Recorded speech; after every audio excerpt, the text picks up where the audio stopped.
Hello everyone and welcome to with Ankul. आज हम BHU के लॉ फैकल्टी के doctor B R Ambedkar hostel में हैं। रूम नंबर नहीं डिस्क्लोज करेंगे बिकॉज ये कॉन्फिडेंशियल है। कॉन्फिडेंशियल नहीं बट फिर भी इसकी ज़रूरत नहीं। आज हमारे साथ प्रत्युष मिश्रा भैया जुड़े हुए हैं। भैया ने इसी साल लॉ फैकल्टी में बीएचयू में एडमिशन लिया है एलएलएम जनरल कोर्स में, जो कि 2 साल का कोर्स होता है।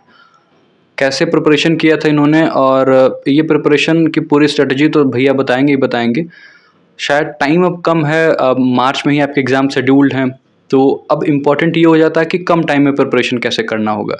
तो भैया उसको भी ध्यान में रखेंगे कि कैसे कम टाइम में प्रिपरेशन करना होगा। भैया के मार्क्स आई थिंक 200 मार्क्स थे। अगर भैया मैं गलत होऊंगा तो मुझे करेक्ट करिएगा आप। तो डायरेक्ट स्टार्ट करते हैं कि एलएलएम एंट्रेंस एग्ज़ाम की प्रिपरेशन कैसे करनी होगी। सब्जेक्ट वाइज प्रिपरेशन होगी या फिर जनरलाइज प्रिपरेशन भी की जा सकती है, क्या इतने कम टाइम में प्रिपरेशन किया भी जा सकता है या नहीं किया जा सकता है। सो वेलकम यू भैया ऑन आवर चैनल। और अब माइक आपके पास होगी और आप जो भी बता पाएंगे वो बहुत ही बेनिफिशियल होगा सारे लॉ एस्पिरेंट्स के लिए। सो वेलकम भैया। थैंक्स आपके यूट्यूब चैनल को। मैं प्रत्युष, आप एलएलएम एंट्रेंस के बारे में आपको कुछ ऐसी जो कुछ मैंने स्ट्रेटजी करा है और जो जनरल जो भी स्टूडेंट्स आते हैं उन्होंने जो भी स्ट्रेटजीज की है, मैं एक जनरलाइज्ड व्यू में आपको वो सारी चीज़ें बताने का प्रयास कम समय में करूँगा। जिस तरह से ये है कि 2 महीने बचे हुए हैं। मार्च में आपका एग्ज़ाम अभी नोटिफिकेशन रिसेंटली आया है 2-3 दिन पहले।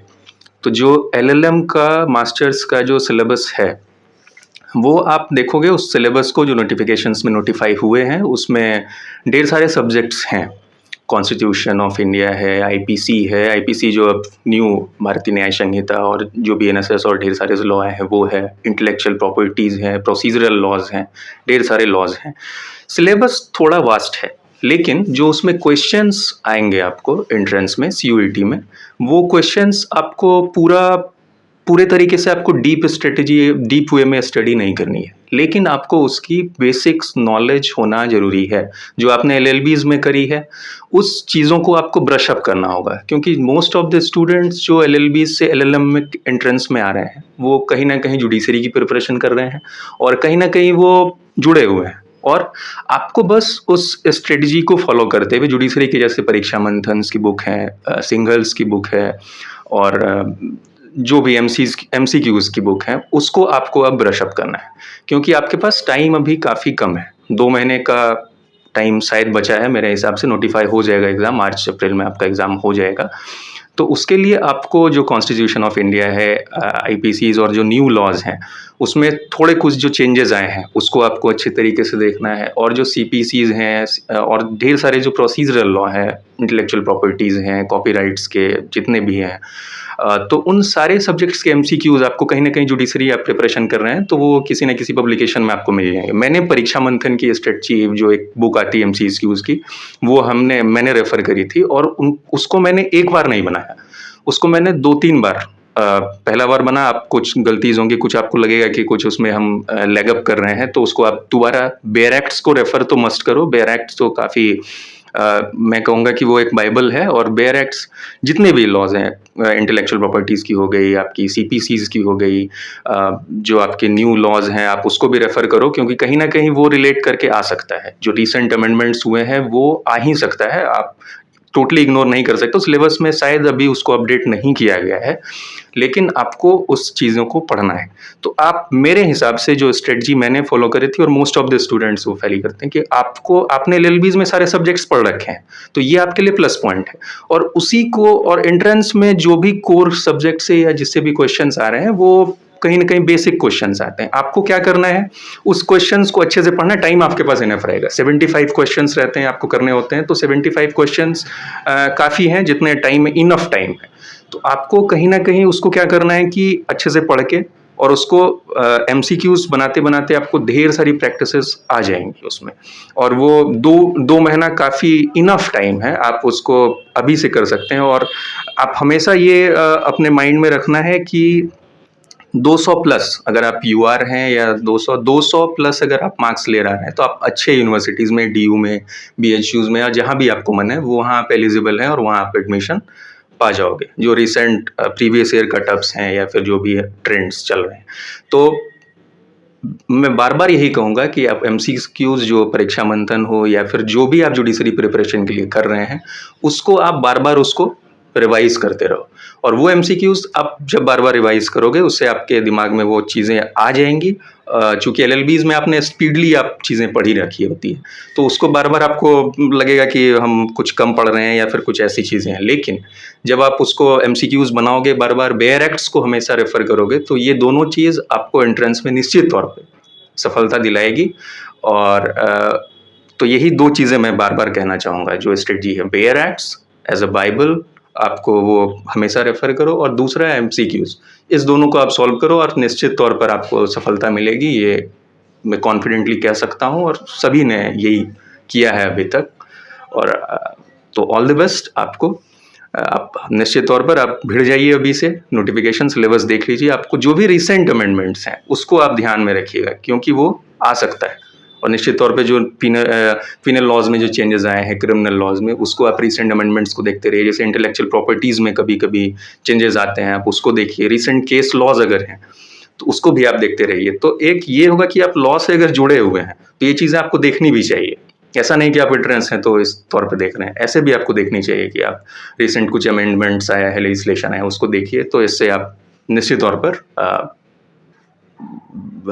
अच्छे रैंक्स लाएंगे और अच्छे कॉलेज में आप एडमिशन लाएंगे। बनारस हिंदू यूनिवर्सिटी, दिल्ली यूनिवर्सिटी, या जो भी आप हैं, इसके अलावा भी और सारे कॉलेज हैं, तो उसमें आप निश्चित तौर पे एडमिशन पा जाएंगे। ये पूरे कॉन्फिडेंटली मैं कह सकता हूँ इस चीज़ का। थैंक्स। थैंक यू भैया, आपने बहुत डिटेल में बताया। बट कुछ क्वेश्चंस और भी हैं, लाइक हिंदी मीडियम के जो स्टूडेंट्स होते हैं, they always feel very we can say very discomfortable, और वी कैन से कि अनप्रिविलेज्ड फील करते हैं कि हमारा सिलेक्शन होगा नहीं होगा, बिकॉज बहुत सारे ऐसे भी स्टूडेंट्स मिलेंगे, वो लखनऊ यूनिवर्सिटी के हों, बनारस यूनिवर्सिटी को, या फिर किसी भी स्टेट यूनिवर्सिटी से उन्होंने एलएलबी किया हुआ है, तो बहुत बार होता है कि हिंदी मीडियम में किया हुआ है। क्या उनके लिए हर्डल्स हैं, या क्या वो भी बहुत इजीली एडमिशन पा सकते हैं? क्या सोर्सेज हो सकते हैं उनके लिए? जैसे हमने अभी कुछ समय पहले हमने एक वीडियो अपलोड किया हुआ है, उसमें विकास पांडे भैया ने बताया था कि घटना चक्र और भी कुछ पब्लिकेशन है जो हिंदी में भी बहुत सारे एमसीक्यूज प्रोवाइड कराते हैं।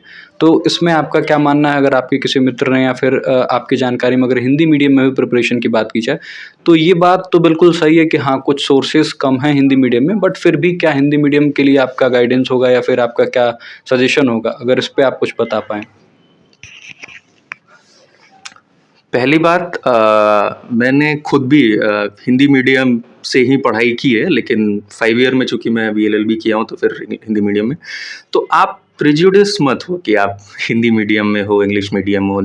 आजकल टेलीग्राम में और ढेर सारी चैनल्स में एमसीक्यूज़ जो भी हैं वो दोनों में रहता है। आप पहले तो आपको क्वेश्चंस जो भी आएंगे हिंदी और इंग्लिश दोनों में आएंगे, तो आपको इसके लिए ये कभी प्रेजुडिस नहीं होना है कि हम हिंदी मीडियम से पढ़ रहे हैं, इंग्लिश मीडियम में पढ़ रहे हैं, ठीक है। लेकिन एक चीज़ जो मैं बोलूँगा वो ये कि अगर आप law as a profession choose कर रहे हो तो थोड़ा आप इंग्लिश में थोड़ा इंक्लाइंड में थोड़ा बायस्ड है, मटेरियल्स, थोड़ा स्टडी मटेरियल्स कम मिलता है और ये मिलता है। लेकिन मेरे हिसाब से एक पब्लिकेशन तो घटना चक्र का तो है ही, घटना चक्र में भी हिंदी और इंग्लिश दोनों में आता है, तो आप उसको भी रेफ़र कर सकते हो। एक लॉ ट्रेंड्स कह के भी किताब है, वो टेलीग्राम में आपको फ्री ऑफ कॉस्ट मिल जाएगा, और ये होगा तो मैं इनके थ्रू वो आपको टेलीग्राम चैनल पे आप उनको शेयर भी कर देंगे।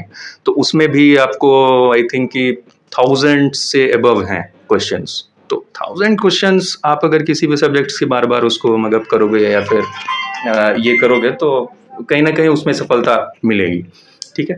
और एक चीज़ बार बार कहूँगा कि हिंदी मीडियम में आप जो बेयर एक्ट्स रेफ़र करते हो ना, तो बेयर एक्ट्स तो वो जो डायग्लोट एडिशन और वो जो होता है उसको आप हमेशा रेफ़र करो। तो बेयर एक्ट में जब भी आप उसको पढ़ोगे हिंदी और इंग्लिश को मिला के, तो उससे आपको कहीं ना कहीं ये समझ में आ जाएगा कि चीज़ें हैं। और ये बिल्कुल मत सोचो कि हम हिंदी मीडियम से हैं, इंग्लिश मीडियम से हैं तो हम थोड़ा ज़्यादा सुपीरियर वे में हैं, हम इन्फीरियर में हैं, ये चीज़ें नहीं हैं।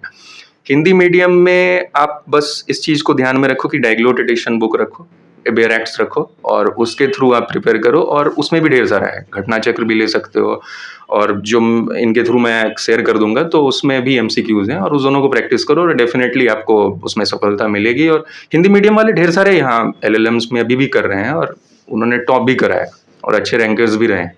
तो ये चीज़ें बिल्कुल ध्यान में मत रखो। तो ढेर सारा मटेरियल अब हिंदी मीडियम में भी आ गया है, तो आपको उसके लिए चिंता की कोई ज़रूरत है नहीं। और ये चैनल के थ्रू आप हमेशा गाइडेंस लेते रहो तो आपको ये चीज़ें भी मिल जाएंगी कि हिंदी मीडियम्स वाले भी इन्फीरियरिटी कॉम्प्लेक्स में मत रहें कि हिंदी मीडियम्स वाले और ज़्यादा अच्छे कर रहे हैं आजकल। मैं रिसेंटली कह सकता हूँ इसको कॉन्फिडेंटली कि कर रहे हैं। तो आपको वही घटना चक्र और लॉ ट्रेंड्स जो इनके थ्रू मैं एक शेयर कर दूंगा, तो उन दोनों से आप करो, निश्चित तौर पे दिक्कतें नहीं आएंगी आपको।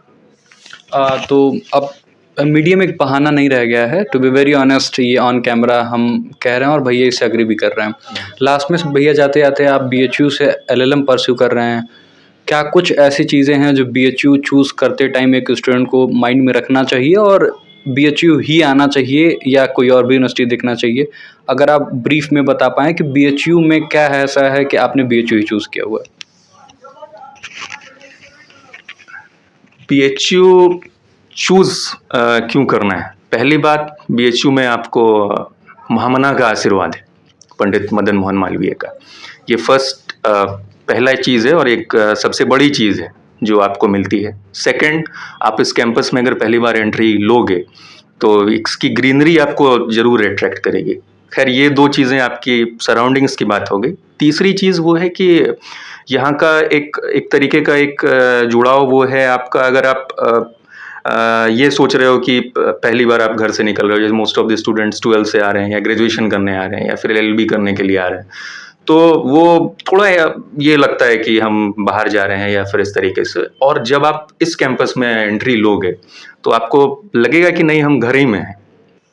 घर वाला ये फीलिंग आता है कि आप होम में ही हैं, हम होम में हैं, सराउंडिंग्स में हैं। ढेर सारे जो आपके यहाँ पे प्रोफेसर्स होंगे, जो यहाँ के स्टाफ्स होंगे, जो यहाँ हॉस्टल का सराउंडिंग्स होगा, जो आपके सीनियर्स होंगे, वो काफ़ी अच्छे तरीके से कोऑपरेट करेंगे। आप कोई भी चीज़ें पूछो, आप कोई भी चीज़ें उनसे गाइड करो तो वो निश्चित तौर पे ये रहेंगे। और फोर्थ चीज़, आपके पास BHU के पास आप पता नहीं रहेगा कि क्या रिसोर्सेज हैं। पहली चीज़ें आपके पास लाइब्रेरी है। अगर लॉ फैकल्टी स्पेशली बात करें तो एयर कंडीशनड लाइब्रेरी है और उसमें ढेर सारी एकेडमिक बुक्स हैं। और आप जो भी पढ़ना चाहते हैं किसी भी सब्जेक्ट में, आप हिस्ट्री अगर पढ़ना चाहते हैं तो लॉ लाइब्रेरी में हिस्ट्रीज़ की भी किताबें हैं और ज़्यादा अच्छे तरीके से। आप अगर लॉ में थोड़ा आपको ज़्यादा इंटरेस्ट है, आप वो करना चाह रहे हैं, तो आप वहाँ उस लाइब्रेरी में वो लॉज की भी बुक भी अच्छी तरीके से मिल जाएगी आपको, ठीक है। और तीसरी चीज़ें जो है वो है आपका ई-लाइब्रेरी का एक्सेस आपके इस यूनिवर्सिटी में है। बताना चाहूँगा इस चैनल के माध्यम से कि ई-लाइब्रेरी से आपको जो हर एक स्टूडेंट को एक्सेस मिलता है, उसमें SEC ऑनलाइन का सब्सक्रिप्शन है, जिसके थ्रू आप जो रिसर्च अगर करना चाहते हैं लॉ में, और ढेर सारी रिसर्च मेथडोलॉजी है, रिसर्च वेबसाइट्स आपको फ्री में एक्सेस मिलता है। तो इसके थ्रू आप यहाँ से पूरे वर्ल्ड के जो भी डेवलपमेंट्स हो रहे हैं, लीगल डेवलपमेंट्स या फिर वर्ल्ड से रिलेटेड ढेर सारे डेवलपमेंट्स, तो उसको आप यहाँ से देख सकते हैं, ठीक है। फ्री वाईफाई है और हॉस्टल्स की और एकेडमिशियंस की, जिसके थ्रू आप ढेर सारी चीज़ें ले सकते हैं। तो ये कुछ चीज़ें हैं जो आपको BHU की तरफ अट्रैक्ट करेंगी, बनारस हिंदू यूनिवर्सिटी की तरफ। तो ये चीज़ें हैं और निश्चित तौर पर आप एक बार आ जाएं इस कैंपस में, और इसके थ्रू लाइब्रेरीज़ हैं, हेल्थ सेंटर्स हैं, ढेर सारी सुविधाएं हैं, और मोस्ट ऑफ द चीज़ें हैं कि एकेडमिशियंस जो एकेडमिक एक माहौल है वो निश्चित तौर पर आपको हमेशा अट्रैक्ट करेगा कि आप इस यूनिवर्सिटी में आएँ। और इसके जो भी रिसोर्सेज हैं, एकेडमिक रिसोर्सेज और ढेर सारे इंफ्रास्ट्रक्चर, उसके थ्रू आप ले सकते हैं। और निश्चित तौर पर आपको एक ये रीज़न मिल जाएगा बार बार कि आप इस कैंपस में आएँ, इस यूनिवर्सिटीज़ के रिसोर्सेज का फ़ायदा उठाएँ। तो ये चीज़ें हैं, यही कहना चाहूँगा। लास्ट में भी ये वीडियो ऑफ करने से पहले BHU LLM एक तरफ और जुडिशरी की तैयारी एक तरफ, क्या दोनों साथ हो सकता है या फिर ऐसा पॉसिबल नहीं है, LLM स्किप करके तैयारी करनी चाहिए, या फिर LLM करके आप प्रिपरेशन भी कर सकते हैं? ये लास्ट क्वेश्चन होगा, फिर वाइंड अप करेंगे। ये पर्सनल हो सकता है, लेकिन जो पिछले कुछ महीने में या जो भी यहाँ के रिजल्ट्स आए हैं, जैसे LLM करते हुए भी कुछ लोगों ने, और ज़्यादातर लोगों ने LLM करते हुए, या फिर चूँकि जुडिशरी की वैकेंसीज़ भी थोड़ा लेट करके आती है, 2 साल 3 साल में, अगर UP, बिहार और इस तरह का लें, तो एलएलएम करते हुए भी यहाँ पिछले बिहार वाला एक रिजल्ट आया है बीजेएस का, तो उसके थ्रू आप देख सकते हैं कि एलएलएम करते हुए भी कुछ लोगों ने यहाँ से किया है और निश्चित तौर पे करते ही रहते हैं।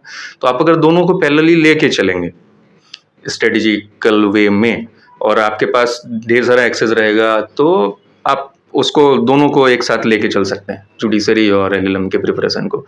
और मैं ये भी कहूँगा कि सिर्फ आप अगर यहाँ आते हैं तो आपको दूसरा भी एक्सपोजर मिल सकता है। ऐसा नहीं कि सिर्फ आप जुडिशरी का ही प्रिपरेशन करें, बैंकिंग सेक्टर में भी आप जा सकते हैं, रेगुलेटरी सेक्टर्स में भी लॉ ऑफिसर्स की आती है, उसमें भी आप जा सकते हैं। यहाँ से इस हॉस्टल से भी ढेर सारे लोगों ने उस वाले एग्ज़ाम में भी क्वालिफाई किया है, सेबी में लॉ ऑफिसर बने हैं, सिडबी में लॉ ऑफिसर बने हैं, जीआईसी इंश्योरेंस कंपनी है उसमें लॉ ऑफिसर्स बने हैं। तो ढेर सारी एक्सपोजर आपको मिलेगा, गाइडेंस मिल सकता है आपको इस हॉस्टल में या इस फैकल्टी में आएंगे तो सीनियर से।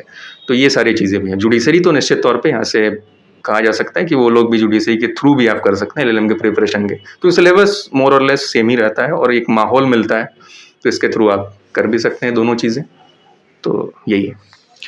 थैंक यू सो मच भैया हमारे साथ जुड़ने के लिए। और अगर आगे एडमिशन के टाइम हमें ज़रूरत पड़ेगी तो फिर हम आपसे एक बार ज़रूर रिक्वेस्ट करेंगे कि कुछ टाइम आप का हम चाहेंगे, क्योंकि एडमिशन के टाइम में भी बहुत सारे लोग कंफ्यूज रहते हैं वाइल चूजिंग यूनिवर्सिटीज़ की, whether they should opt for BHU, LU, Allahabad university, बहुत सारे से डाउट रहती है। और शायद उस टाइम भी भैया जो है वो हम लोगों की पूरी मदद कर रहे होंगे, शायद वर्ड को हटा देंगे, to be very honest. So thank you so much भैया, मिलेंगे किसी और वीडियो में, तब तक के लिए खुश रहिए। और हम लोग तो आपके एज अ जूनियर वेट कर रहे होंगे इस लॉ फैकल्टी में आने के लिए, और भैया आपको एज अ सीनियर वेट कर रहे होंगे कि आपका एडमिशन BHU में होगा और आप भी भगवान दास हॉस्टल में हम लोग से मिलेंगे और BR अम्बेडकर में भैया से मिलेंगे। तो बहुत बहुत धन्यवाद, थैंक यू सो मच आज के इस वीडियो के लिए। मिलते हैं किसी और वीडियो में। थैंक यू सो मच भैया।